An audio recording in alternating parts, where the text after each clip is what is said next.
Bia Kamal ka Nuer Online Tech men bana ngejen wale bana duwa badana dera YouTube channel dera jalep keje gore jeno beje nyotia ano duwa badana ndong dera ando lep keje ano how to create a YouTube channel kejene me bana jenen kel ko go dera jengach ken stemten content dera nang no dera kangach na jelung no gwalung ko de gwaw be kon ngwane tin content dong de rande YouTube channel de jelep ke je ke do dan de YouTube channel de lep ke je jen man yam gor no de ngi ke je step by step bana jenen ka do ma tek tem dong de rande je mal ngai ke je gwad me men be kona kan ken yam ala mishu ka browser na mene browser be youtube.com be la reach and then me che click be nong na mene so men bilel jena michwale sanyen ni algwada me bi twany sanyen na miche twany ano ko dong bela we search ni je just simply go je bi twany and then gwasa me no basically me beja la pinya mat so kon me go panenen gwada bi gwa email ga binen shi janda na gor kon gwada ko kon eti jidine gor kon me chelele ne create akan gwada me jen gor kon mo bi kon create bana je twany gwada miche twanya na me binen bejinung to koken okay binen miche twanyen create bejinung for my personal use for my child for work or my business jene jenbe megan gwada mani so men bilel kenyam ko don chi dung business ka ki chi dung gadu no gor jeno bilelidi for my personal use gwada mi cho twany okay miche twany bejinyo ko nang ke step dodien mem nen kona me gwada dana bejitich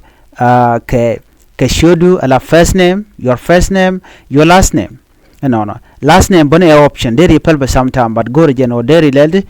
deri gor so men bu gor gwada me ba moy ke shod ko gor jeno bi kon manana to bana jangach okay manager leli nene manager moy ke shod daily take okay am gor je ki de moy ke shoran ko la gwa brana moy ke shod amene gor chang kot okay keshoda and then last name gwasame banyak bajalat simple as that gor kono je no deri shoda deri lat micha to be next bijetwan next gwada jan che twan gwasame che jo basic information be jo enter your best gender ala ta dana take jin gut jin shek bilat ban man gor kono gwada men bana feel bana cheng bana je kon lat kenyam ala man no to kon katib kon ga tiang gwada me dabji ka paikel pairo march april wone ka pai wero then bi pai dan and dabji ka je bi cho gor dabji ka pai dok bi gor gwada mono no bu ka de shanga dan and dabji ka je bi lat ka shanga de kwana ka me shanka jandang raw wi de bakel ki jandang raw wi de baro bi lel chen jandang raw de bakel an gwasamo ci kon day ci kon lat ban wukar won dan na dab kaje mi dabji ke 1990 bi chula lare ke dabji ke 1989 ke 2000 amen le no 2001 dong dabji ke 2001 an gwasamo bi ben pingwa da me kama chelele gender be jitich ko mi jin rami mo la check ke jin wut no gor jen wo bi ngaje manan chai tigi je gwas ko very important men by the way gor jen wo bi ngaj to female tin ke male ke rather not said ke custom rather not said me lugo jeno bi lar no jin shek ke jin gut de pel kam gor jeno bi lar no custom alo bi ta gender go do bi explain is up to you gwata men so the next thing when banalel gwas me jene mi ci kon to gwata me be male belel ko and gut male right now a ci kon to kamandan and gor kona man bana nyom mutwain kon bana twain next jene bi ci twanya next nana miji twan bilip aiwa gwada me che konung email address ki email address tega mi bu kona larich no la email address du men tekeji jirama mone so ko kon bana mi jidit bana je chak ko ci kon gorno bu kon lan mi teka konun gor kon mi new mi jidit me ken kon lem no won so bana mandan en mi chelel next bana je twan na mene bi ci twanya na me michi twany sorry chi next to twany sorry men bilel gwada bulel bi get a gmail address in a state be twany ko gor kon mu jidit chak kon mu jidit na gwada me she mo ka option de le mi chele nyak chang kod 444@gmail.com ki de le chang kod nyak 2010@gmail.com defending commandant de le mande mek che mo ka last option gwatme create your own gmail address mi gor jeno be gmail address mi jidit be twan be no be je chu twan so be chu de be je chu tai la do bdana gor jen go email be te ka mi logo tinya ton option to mi logo ke ka gor email mi jidit mi la duna mo da dien and then bangole be mi do dien be je la raj amene je gor nene donc de gor no let's say it Nuer Tech okay ki Nuer technology no namane de gor no de jelel micha lawdaji yo bangulel be chulel next micha to okay amene je gor next be Nuer technology gwada me ba kon teach ke create a strong password no amto kon ke password mede kon lat gwasme bana je chulat then bi muguru mala password bi chulat amene je gorbe and password ka do bdana dong de gor ka je okay ko naga jeno bana mbaje gor gwa no gor jeno de na me de je min guch ka do bdan ende gor ka je okay chana je min mojbe ke simply normal mede kon la rech no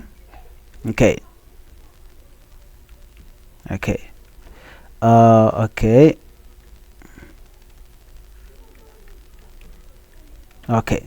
right now no cha password chalat so me cha thok yo bangulel ba chu try next gwadame so me cha next cha try ka cha accept gwadame and then bawonia but your con make a warning use 8 character or more for your password so bi me do dien milenya me bilele bilare ko dong mi me dong ken gwa gorjeno bi me do dien bilare ba kona 8 ka do bdan dere gor ka je right now chenok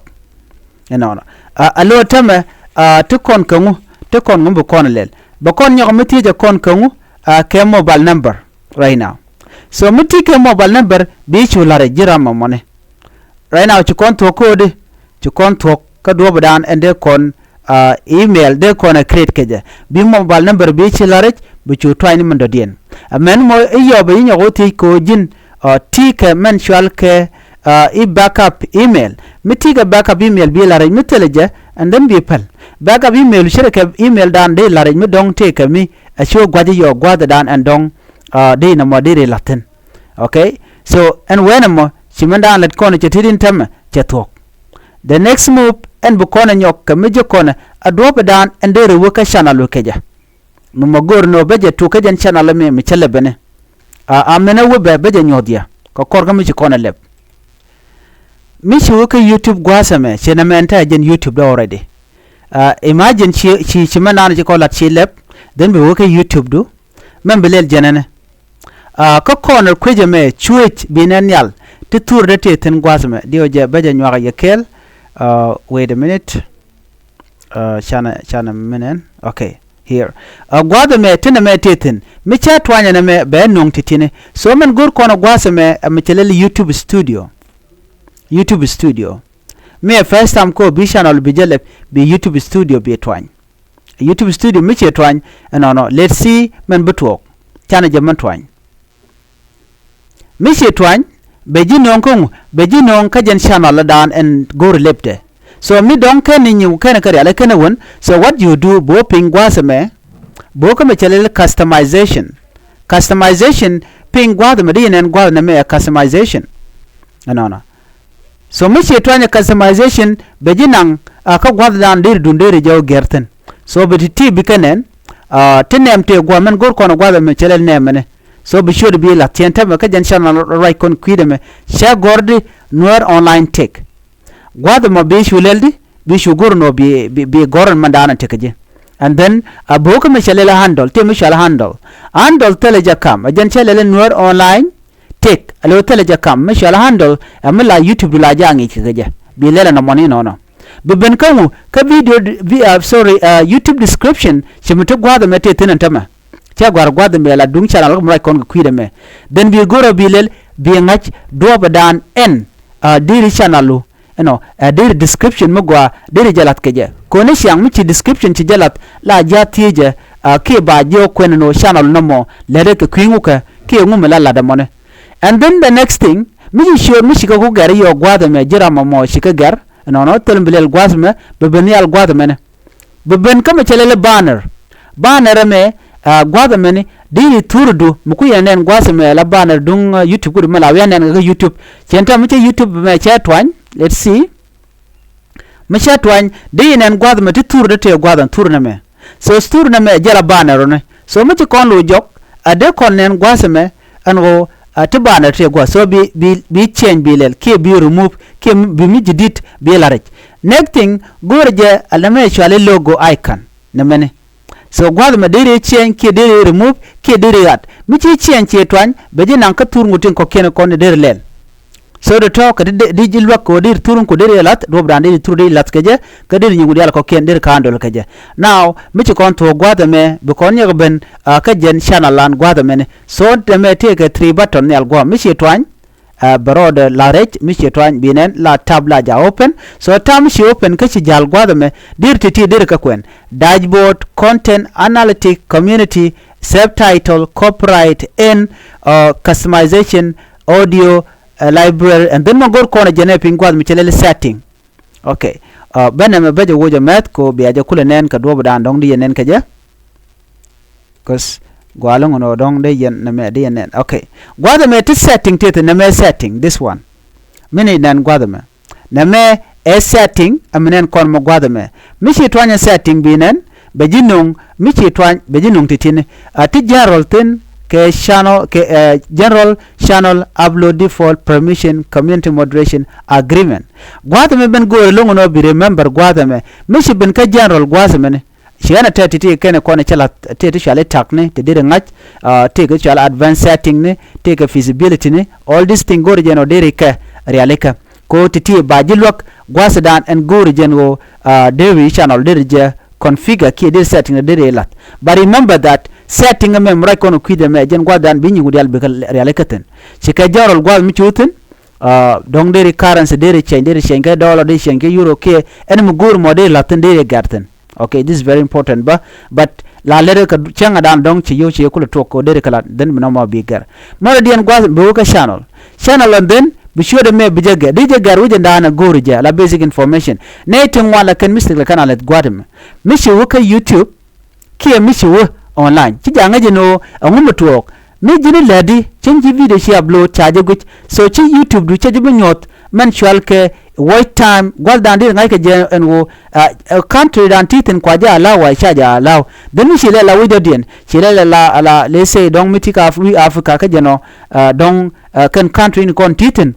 shaka allow monetization so be me so what you do be change gwatme di latke United States di latke Australia di latke Uganda di latke di ko kena kono guji Egypt ni every country here mi sha allow no dere nantena gwatme ne Egypt tin Estonia en mu guji mo gwatme dere check up mi chi ngajen wo mendian bi chu click be chu non ka she accept Meridian keyword a very important command lady so na me chi janda na very important next thing advanced setting gwada ma gwalongo ji channel be ko ngaje no charge mo ke 3 option gwada ma te mi chale yes set this channel as made for kit lodera dungan ke no set this channel as not made for kit mi she dungan kam repeat gwasa me I want to review this setting for every video so ban men dana la gor long gor je bilas ke default cheke no set this channel as not made for kit so be chulat gwasme a very important this part kaji mugur jeno bi YouTube channel betale de kaje bi ngach mi toktin bi ben penya mat ti diality telen bi change ka basic info ngani to kon ka channel gwasme okay and then to kon kangu to kon ka advanced setting mi to ka advanced setting chiname che set up and then next move ka future eligibility gwada me temba tikaje mi kon me shek titi la kariya leb gwada dan shi video chi to ka upload but metal video mi to ka upload chicken billet so let me show you titiality mi ben ping gwasme be mechelel gwasme intermediate future enable titiality la kariya leb mi chi let long but me can let chika dena leb but what I want you to do here mechelel standard me very important ke kwidu mi chi wurech be ngaje no channel is free of active community guideline strike na me mi chi mistake la betin be ji gagrar so next men very important jene verify phone number gurje bi channel bi je verified shendu na she verified already gurje dere verified kodi mishi mobile number michi je larech and then dere ka live video me ken le live video me dere lat so gurje bi verified ka bi yiga mobile number me can use jira mama mo goro bi channel bi jelel especially de kon gurje no de live video de kan lat mi kenni channel ken je verified ken phone number ken je lat god dan titino charge be accepted live video mbilat so keep it in mind you know me very important kikwido okay michi to gwado me chine me shi ngaje no titine gujine ka tele me ledetin what you can change only this one alone verify phone number karwa de jera very important kajimo it doesn't matter gwada antitin gori jena me bi yigor meradian michi bin ka upload default me and then gori jeno bi tag bi jelat tag dungodu like let's say right now tt de ka watch and then I can even change mine de lele Nuer Online Tech then become a bilat be accept de la Nuer okay simple let me put learn Nuer language na mi goreje and you can add as many whenever for 500 so she can be beyond that one okay mission and gwadme din and che jogono 500 ping gwadme bin and gwadme okay switch so ti kede kon ndong derlat mena dia miji to ka janame bu pinya mat miji to ka complete to kon kumje do dia mi chelel advanced setting gwadme this is very important for you na me chager but category lada dana ladi you know you should put it jilla ladi ngu channel ngu ko lado so mishi ngadi no channel lade ka chigata channel me gen science and tech and technology so chelat god me do dien chitke me non-profit and activism people and blog pet and animal anything here me chagwich and then me go me back click but duna me chalel science and technology agenda and la da gwas mene bishu ngaji no managing bo very important no be category do be je change gwas mene this is why you change it boka setting here me setting chije twan be jinong na me boka upload and then be category be twan so tidial pingwa telem beger mana dian permission telem begerten community moderation agreement all this thing telem begerten next thing be save ni je mi jiram be saving taping right now channel to ko do dan de channel de reje lep keje next move wojin michi gien guru jenwo bo ka dashboard channel go to dashboard tin at content tin analytic tin to ko kendi altikin wona ka community wona ka subtitle wo copyright all this thing michikalat michigal ngake ti bi ngaje no YouTube la de next move and go reb ngach okay we ben pingwa the michelele hen ening me bi to a very important kaje cause you want to make money go je bi yobi kalat so mekane ko ngaje me tele do mimo bi manda le road bi ngake je so I want you to pay attention here gwaza me menen kono me mission and ne algo che you start your earning journey do badana deri you deri kalat keje before ken no woniam bi ngaje no gorka jingu anti bla be ben pin te mi chelel eligibility gwasame eligibility me jogo ne jeno mi chaji accept ke kan accept te blat requirement ku kon lo gorka ji requirement to me ken ga tu chai binok YouTube because kon complete so many am a subscriber gorka ji te shop ke chelel 500 but na me chip pay attention tin what is important jene titi 500 ni and all that but men di jenen pingwa me chan be der ke ti chalelo 500 chen very important mela important jene eligibility gorga ji 1000 subscriber jin point gorji 1000 subscriber ko baji kul accept YouTube me ken 1000 subscriber ken ke tuk then nyo jen gwano charge binok YouTube gwadame so 1000 subscriber gorika as a YouTube content creator jiramamo and then be gorno and wobila let mana dien gor jeno bi watcha or bikalat tete chalke 4000 watcha gore ke jiramamo michi YouTube chijelep bi let ko bi 4000 watcha tanti ken dangwan bi lat la equivalent to 150 ka 160,000 view and macha video du charge gujinona but chebile la shot be yiga video medit mana dien gwatame bi ngaje no gor ke ji shot ni shot goro jeno bela 10 million mishi shot jelat gor ke 10 million ka shot ku ko baje kula monetize and shot okay so titina mi shikala dan gwada mi chiga tiang den ja tok YouTube baji leldi baji nok baji allow next move ba kono ko ken bana kala link ka gwada den ban men go le longo no bi ngach and wo wenda nderi YouTube deri video deri ja upload keje mi jera mi modong no go deri let long cause uploading a video very important beje nyodo gwaseme mi chi ko kona nyal gwada me chwe nyal no mi chi na me chi jetwan tem chelele plus mi chi twan gwada me yomo option gwada ti ke tur de nyal giden nyal gwada mi chi nan be jogo upload video go live create post new playlist new podcast all that ticketing but men guri am chelele upload video ne upload video bi video bi jere aleka and then be cho twan after that bitin kona fill up because you fill up but bana chongo gwada me si konti dia chana ka cover ka Nuer Online Tech the next move bana lat ka call gwada me bana ti dia la kon do da nderu nyam ko je ka YouTube channel bana right kwide anda mandu ni chan kon nyam le no roi ne gwasa me no ki ram dana bi yangi ni shang ke do dana de ran de technology der je use ka je der YouTube der lel ka je please go no channel me be nyogane ko ken video de tike very important ka ta dana bu grow ka je ko online chu kan ci je nyogane ko ken cause it's very important ajen jawdana go rade nyoga kon kel go no jen be je nyogane ko ken an bi ataka mal bye bye